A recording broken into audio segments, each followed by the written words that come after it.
Hello and welcome to the Kitchen Conversations podcast. My name is Patrycja Rozwora and I'm the host of this platform where we speak about contemporary art from so-called Eastern Europe. In each episode, you're going to be introduced to one artist or researcher whose visual or activist practice sheds light onto the complex former socialist region with all its histories, cultures, languages, foods, but also traumas and their inevitable contemporary consequences. The podcast is a fully independent platform existing since May 2020. If you enjoy the monthly conversations, you can show your support by buying me a symbolic coffee or sharing this episode with your friends or via social channels. All the necessary links can be found in the show notes of this episode.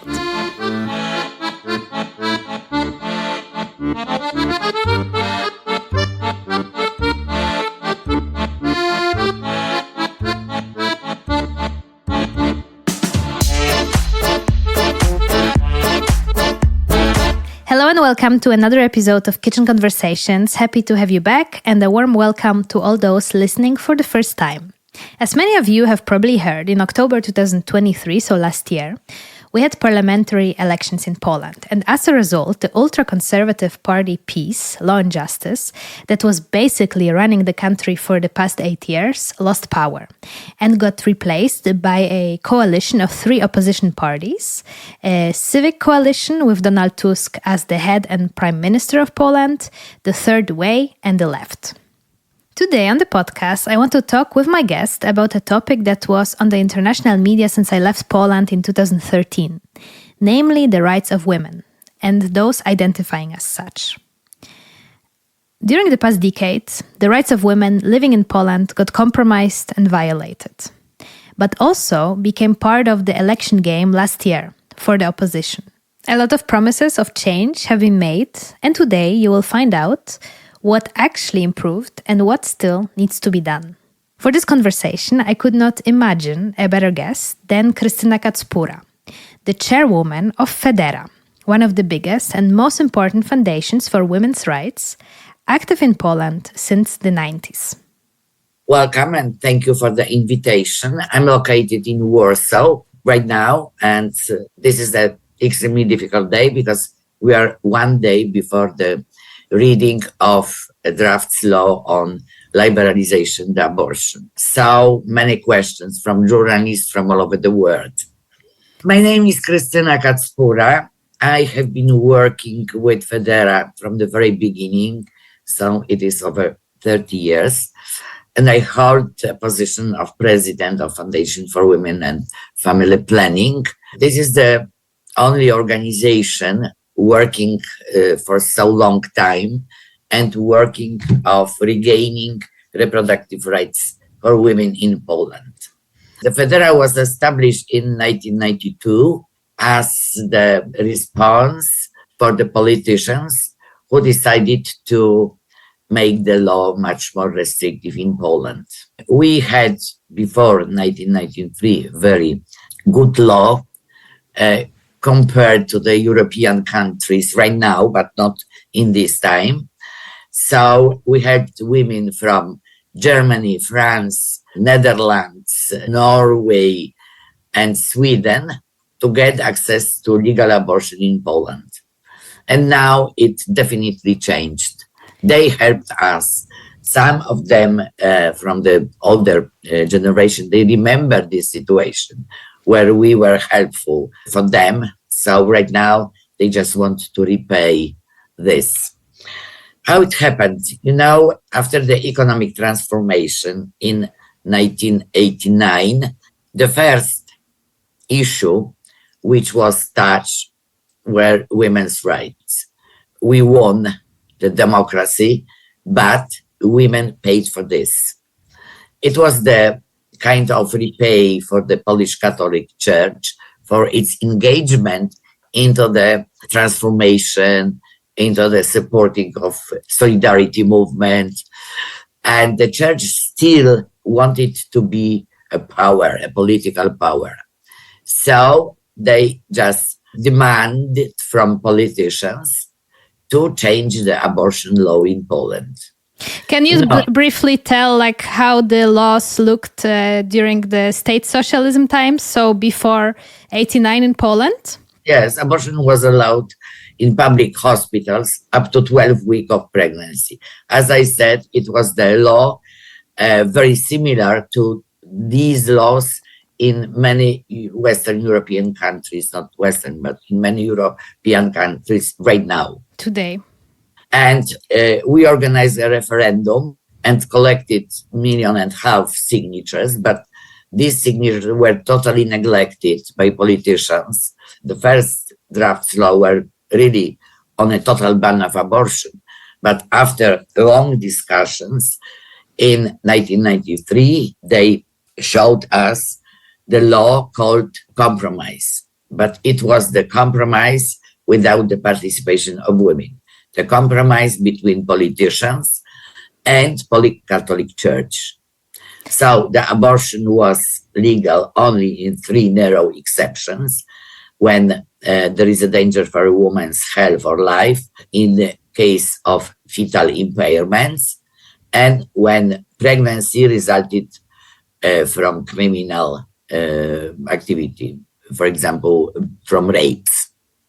And this law we had till the year?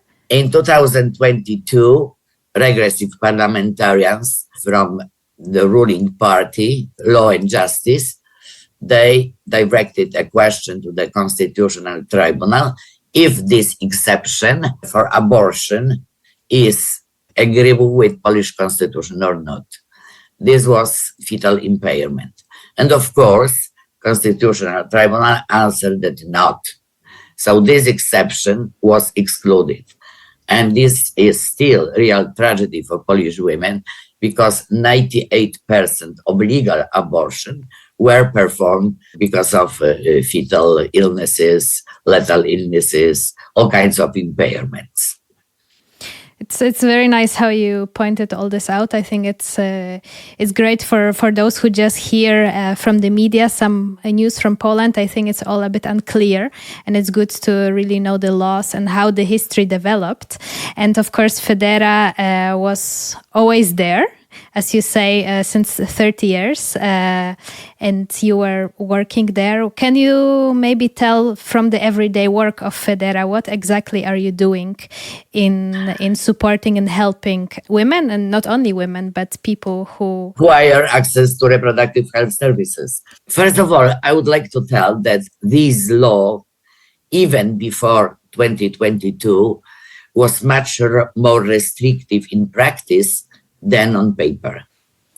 So FEDERA has been monitoring access to legal abortion services in Polish hospitals from the very beginning, especially right now after the judgment of Constitutional Tribunal. We run a hotline for women, so provide them with accurate information how to deal with hospitals, what kind of certificates are required, because in every hospital, they require different procedures.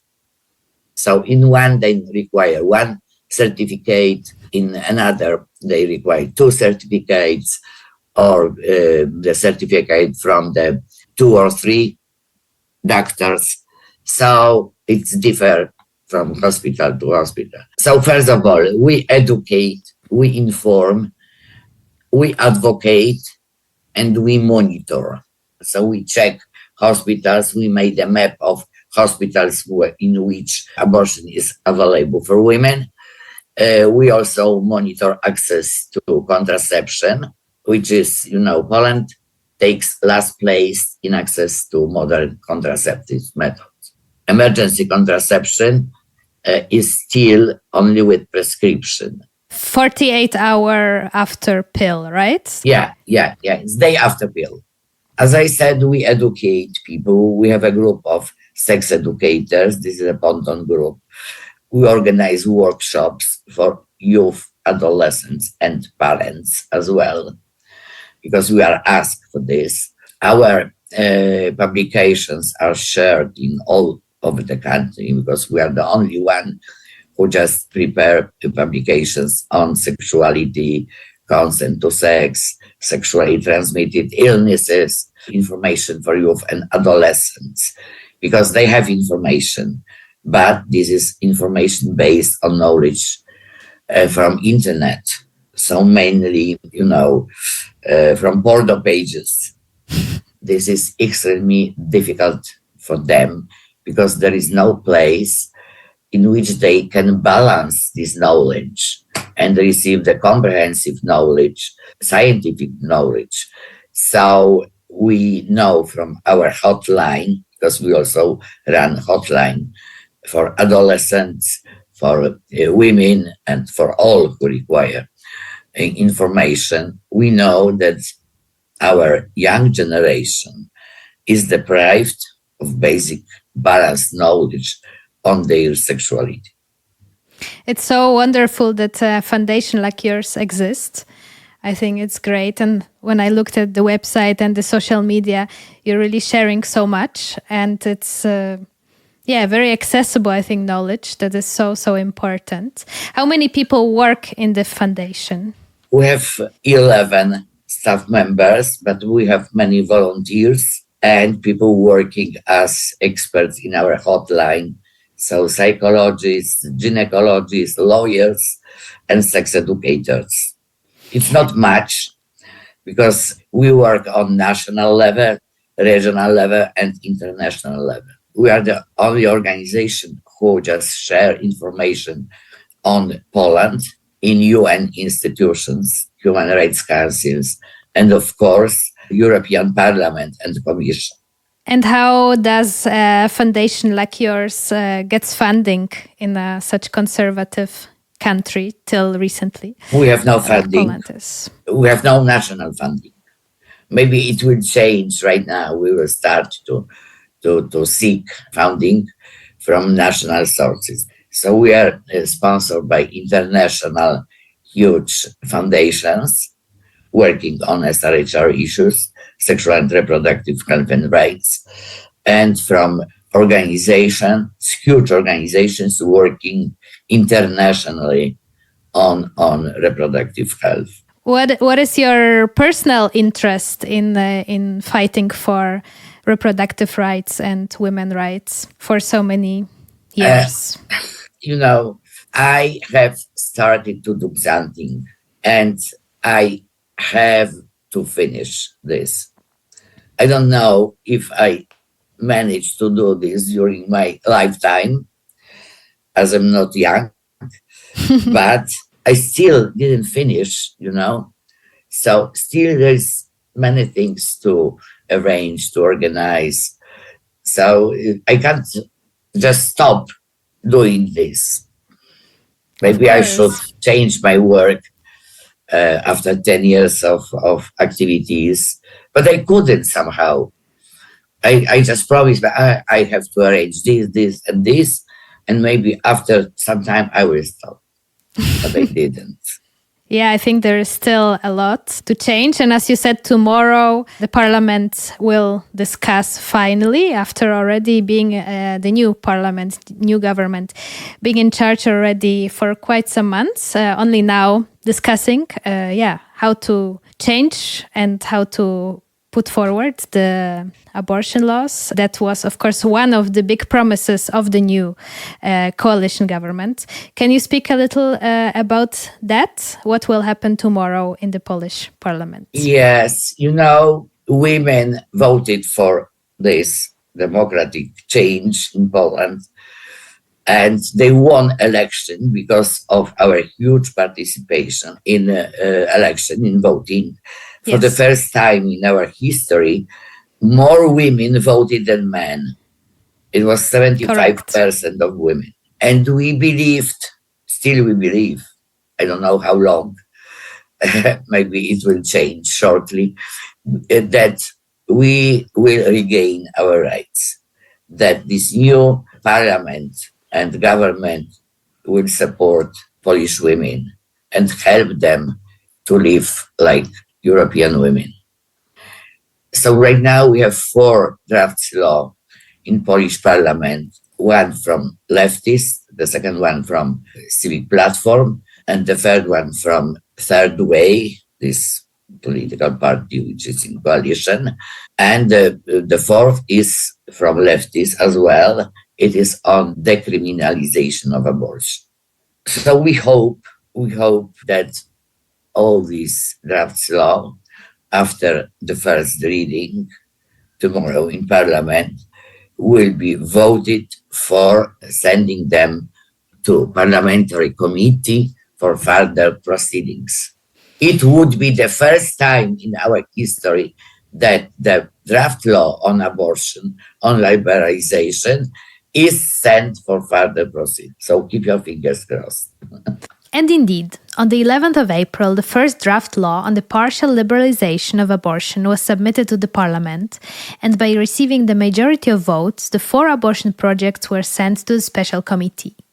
The committee met on the 23rd of April and after 5 minutes voted for the laws to be now presented at the public hearing to be held on the 16th of May. That is 3 days after the publication of this episode.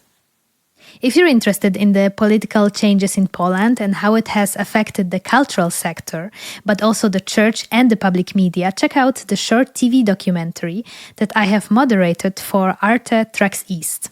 I'm placing the link to watch it in the show notes. Additionally, if you're enjoying this episode so far and are curious to hear more such stories, please consider buying me a symbolic coffee and thus showing your appreciation for my work. The link to do so I will also place in the show notes below.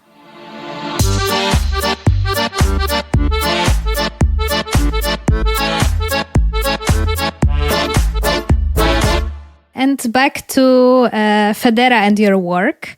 I'm curious because you've been working for so many years, and of course the times has changed, the politics is changing, a lot is also online, on social media, the young people are also way more online. How did your work change within the last 30 years in a way? How do you organize yourselves? How do you build your projects and so on? Yeah, this is the different kind of work. Last 10 years changed everything, because access to information is easier. You have internet, you have social media. It's not so difficult as it was at the very beginning.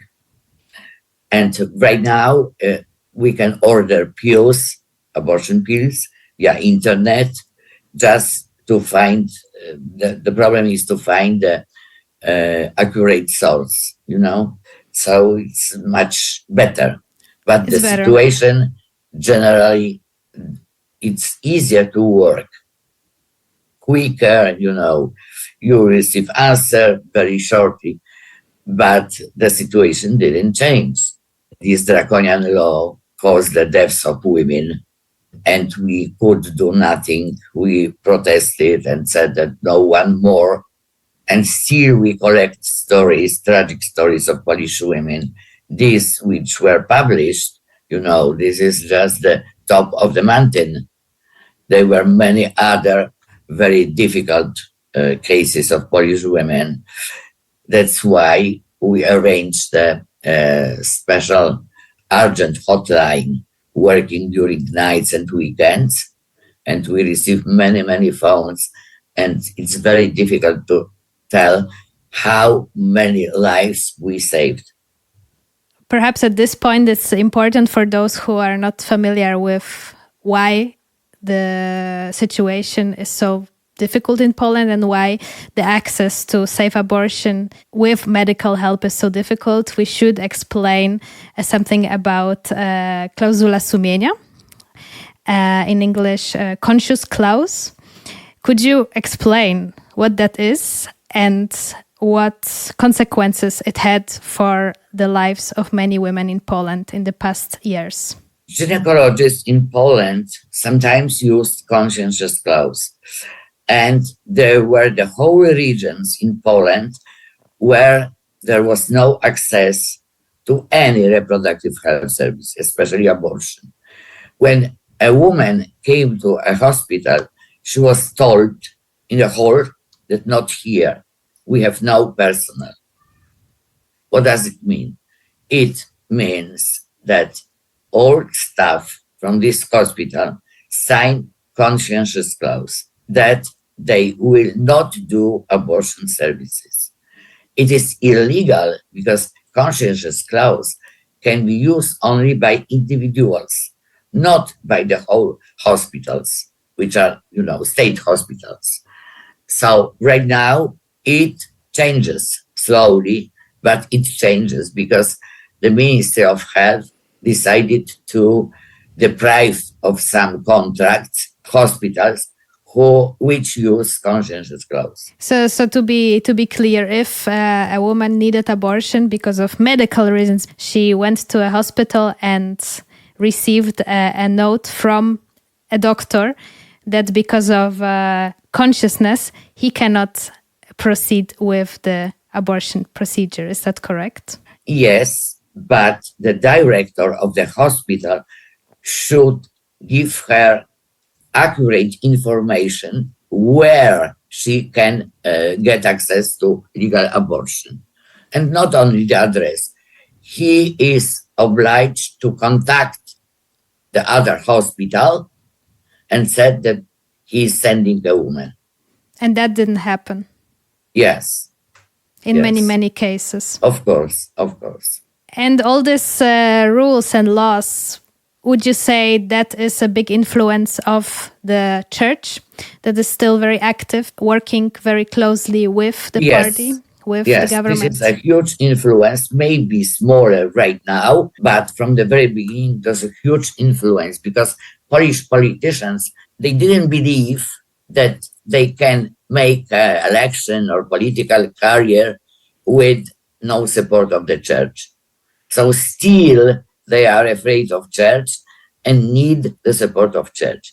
Maybe less than 10 years ago, 15 years ago, but still they're looking on the position of church. Some of them, of course. Because it's such a powerful institution holding. Yes, it's a powerful institution. The new politicians, new parliament has just started to limit the influence of the Catholic Church into the politics. And schools and education, right? Yes, it's spread everywhere. Yes, in every part of the social life. I think the secularization of the country is one. Polish society is regarded as the Catholic society, but Catholic Church it's rather a tradition than a faith. We used to have Easter, and we used to have all these kind of feasts. So this is rather the historical tradition. Many people went out of the church. Me including. Yeah, you see, yes. On your website, I read somewhere a very beautiful term, conscious parenthood. I wanted you to tell a few words about that. What do you mean by that as a foundation, and what do you advocate in that way? This is our main goal, and our mission to promote conscious parenthood. We don't tell women to have abortion or to terminate her pregnancy. We are aware of this fact that this is the women's role to decide freely. It's the same with parenthood because it's, great for the society as a whole to have children, wanted children, not unwanted, because it causes many tragedies in the future. For those people, of course. Yes. For those children. Yeah. So the mission is to basically do everything to give people all the means so they can decide. The mission is body autonomy and free decision for the private life with no intervention of the state and politicians. Yeah. Are you happy with the new coalition that is now in charge of writing the new laws and representing us in the parliament? Not to the end, partially. I'm unhappy about the left party. They lost many voters. I don't know how. I'm thinking a lot about this, but still it's very difficult to discover what are the mistakes. This new coalition We will see. Right now it's too early to judge if it's good or not. They organize many commissions. They want to check the previous period. I think that they should, instead of this, they should go forward with new laws, new draft laws, new legislation for the society to help our lives and lives. And I think that it would be better for him to do more for the society and less for the previous period. What are your dreams and hopes for the future? For yourself, for FEDERA, for Polish women? I would like to close FEDERA, not at once, but my greatest dream is the liberalization of abortion law in Poland, to help women, to allow them to decide about their fertility, about their motherhood. And then, it will be less work for FEDERA, but still we will be the provider of information and education. So hope that it will work in the future. For myself, more strength, and good health. If you have the health, yes, you can do everything, right? Yes, you can move mountains. That's true. And last but not least, on the podcast, which is a bit outside of the theme of our conversation, I always end up by speaking about food from home, because I speak to people from many different Eastern European countries. And one thing that connects us, of course, our socialist history, but not only that, as well, the kitchen, the food. So I always, to end up, ask people what's their favorite food from home, something that feels familiar and homey. Sweets. I love sweets. Cakes, all kinds of this. I don't eat meat, but I eat, milk, eggs, so I'm not vegan. And sweets are, the most necessary in my diet. Of course, it's against the diet. Anyway, I love cakes. Do you also have time to bake sometimes? Sometimes. From time to time. Not often, but it happens. Usually during weekends. Then what's like your favorite cake? Is it Polish? Polish? Is apple cake. Apple pie. Cake. Yeah, I love this. Szarlotka. Yes, szarlotka.